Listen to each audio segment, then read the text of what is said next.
Hello, I'm Daniel. I wanted to talk to you about the six perfections today. The six perfections are kind of fundamental to the Buddhist path. It's six things that we're trying to cultivate to help us live more elevated lives. That's what it is.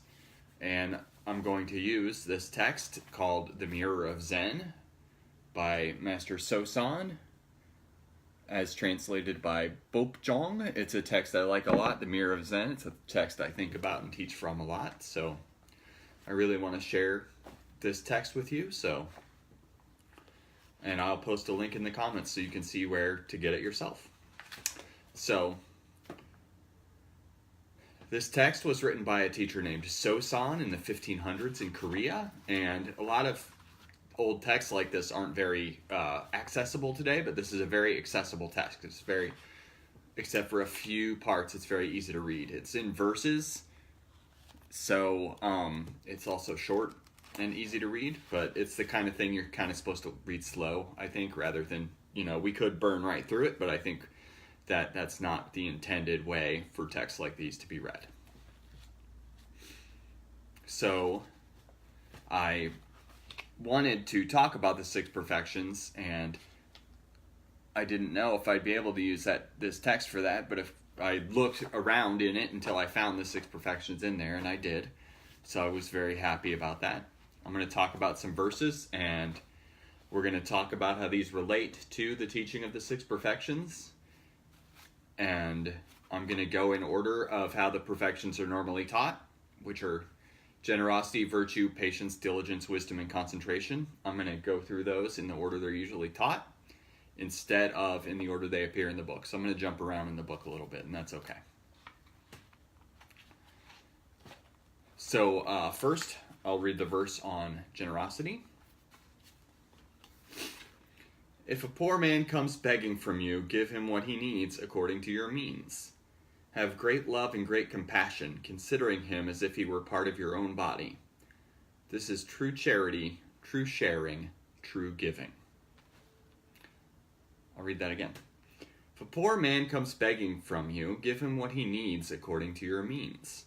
Have great love and great compassion, considering him as if he were part of your own body. This is true charity, true sharing, true giving. So of course, we often think of ourselves as separate from the world around us, right? We think of I'm here and you're there and we're not the same. And a true charity is giving to someone as though they're me, as though I care about them having what they need as much as I care about myself having what I need. It's the same teaching as in another spiritual tradition where Jesus said to love your enemy. He didn't say be nice to he did say be nice to your enemy, but the teaching we're talking about, he said love your enemy, right? It's difficult to be a jerk to someone if you really love them, especially if you love them as yourself. So that's what we're talking about here. We're talking about loving our enemy, giving to them as though they're me. So we don't stop and think, does that homeless person deserve the food that they're asking for, or the money that they're asking for? We don't stop to think, do they deserve it? And we're not thinking of generosity as in I'm giving to feel good, to feel like I'm being a good person. I'm giving because it's the right thing to do. Because it's the right thing to do. Not because it feels good or because I'll get the credit, but because just giving is the thing to do.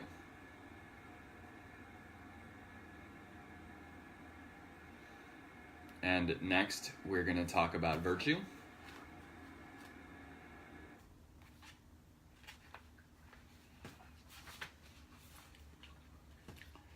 People lacking in virtue do not rely on the Buddha's precepts, nor do they maintain diligence over the three kinds of karma: thought, speech, and action.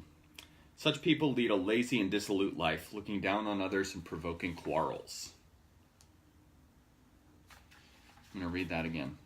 People lacking in virtue do not rely on Buddha's precepts, nor do they maintain vigilance over the three kinds of karma: thought, speech, and action. Such people lead a lazy and dissolute life, looking down on others and provoking quarrels. There's two verses to this one, so I'm going to read the second one. If you do not abide by the precepts in your next rebirth, you will not even be able to receive the body of a mangy fox. How then can you even imagine attaining the fruit of pure wisdom by living like this? Again, if you do not abide by the precepts, in your next rebirth you will not even be able to receive the body of a mangy fox. How then can you even imagine attaining the fruit of pure wisdom by living like this? So, I don't subscribe to the teaching of rebirth. I don't believe you're reborn. So I don't believe you're reborn as a fox. But that's okay, because there's still meaning in this.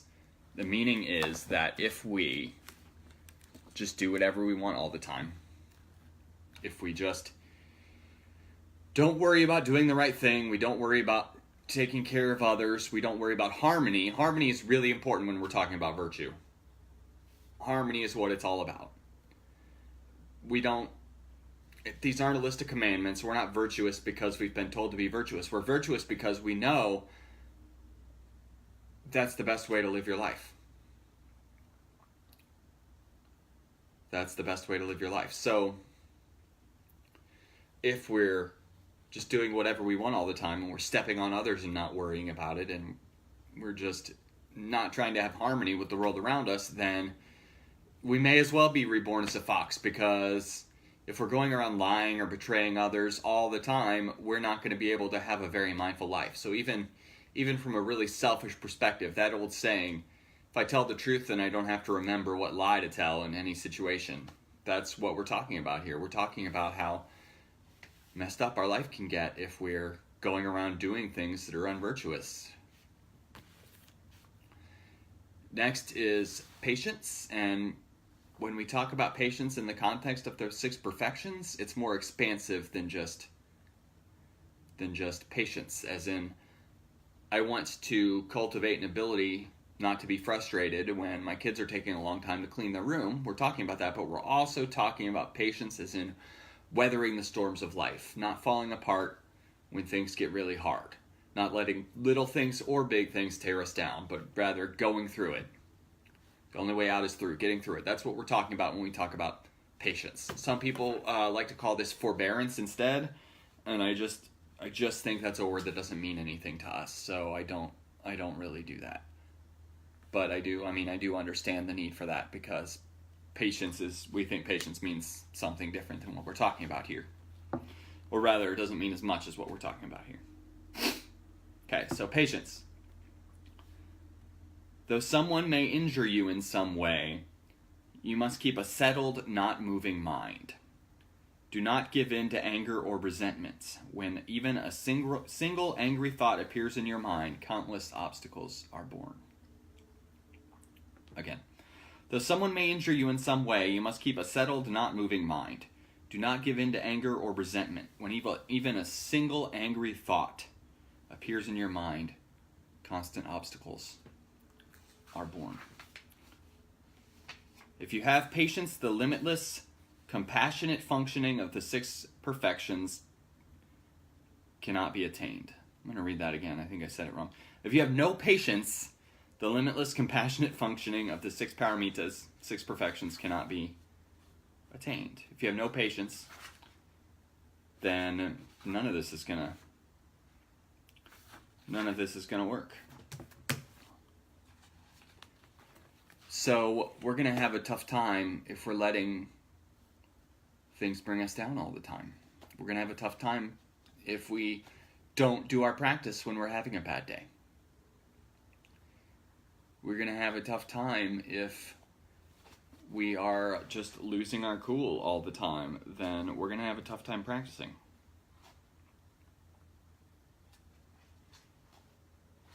So that's what we're talking about here. We're talking about how hard it is to keep it together, and how hard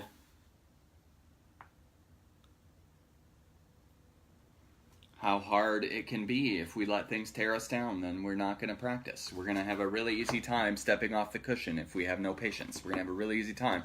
Especially, we need a lot of patience because meditation practice is kind of boring. So we need a lot of patience for that too.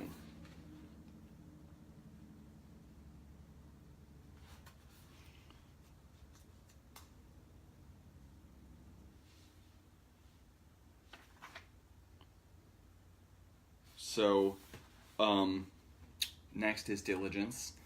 And this was a little bit harder for me to find in the text, so I had to stretch this verse a little bit to make it. I'm going to read it, and it's not going to immediately sound like diligence, but then I'll explain why I think it's diligence. Okay? So this is the verse. The Buddha taught absolutely everything is totally aflame, burning with the fire of impermanence. And at another time he said, sentient beings are always engulfed in raging flames of suffering. He warned us further, passions and delusion are like a vicious enemy who is always looking for an opportunity to kill you. Anyone who studies the Dharma should heed these words. We must practice with the terror and urgency of someone who suddenly realizes that his head has caught fire. I'm just going to read that last line again. I like it.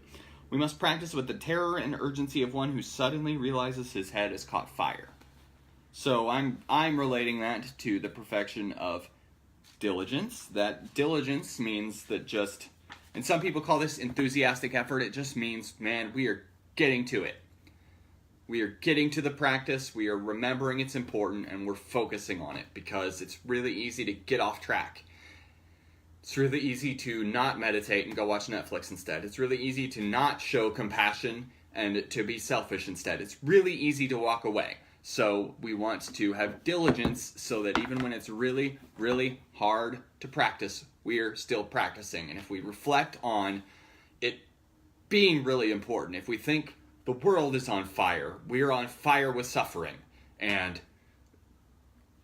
things are really bad sometimes and we really want things to be better, then we can reflect on how important it is to be centered, to be mindful, to be compassionate, because the world needs all of that from us. And so really what diligence means is, it means coming at this as something that's critically important and not losing track of it.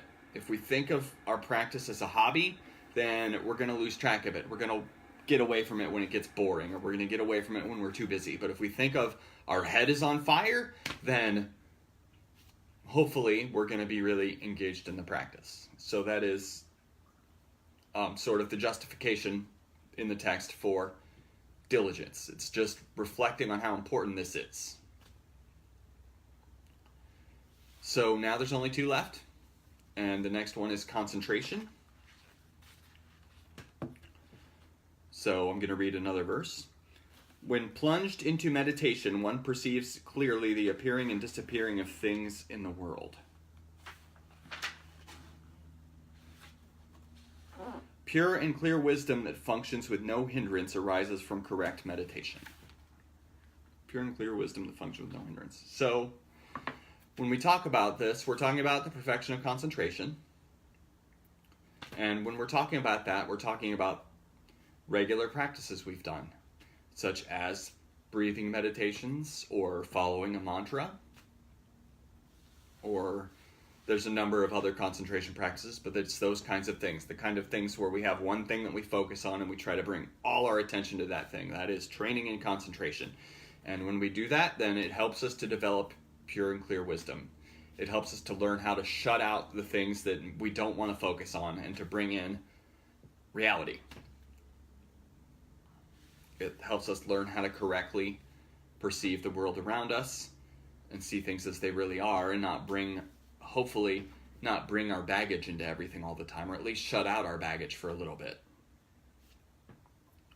And so that leads us to the last perfection, which is the perfection of wisdom. And a lot of the time people say this is the most important one.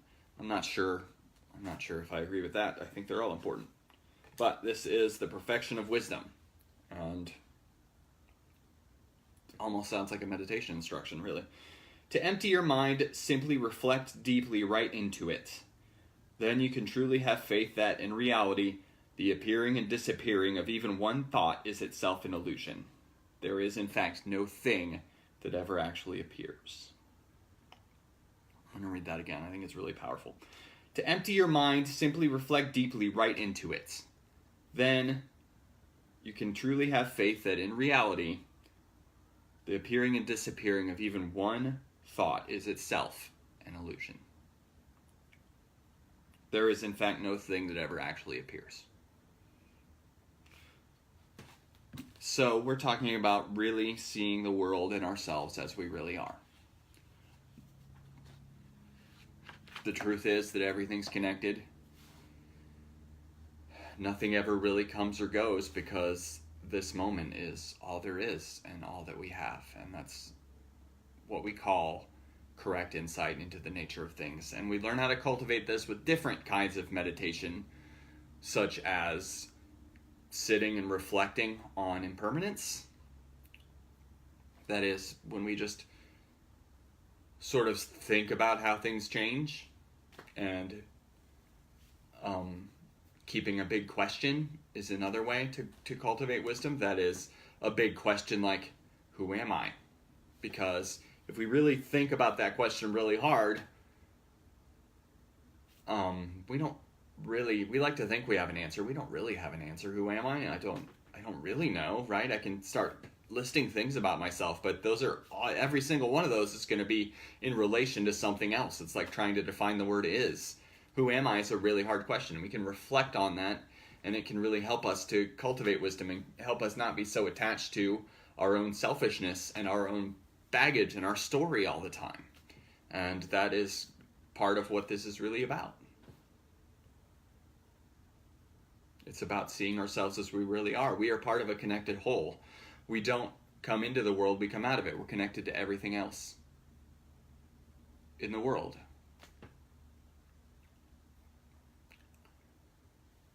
So, that's my talk on the 6 Zen Perfections. Thank you for taking the time to listen to it. I hope you have a great day.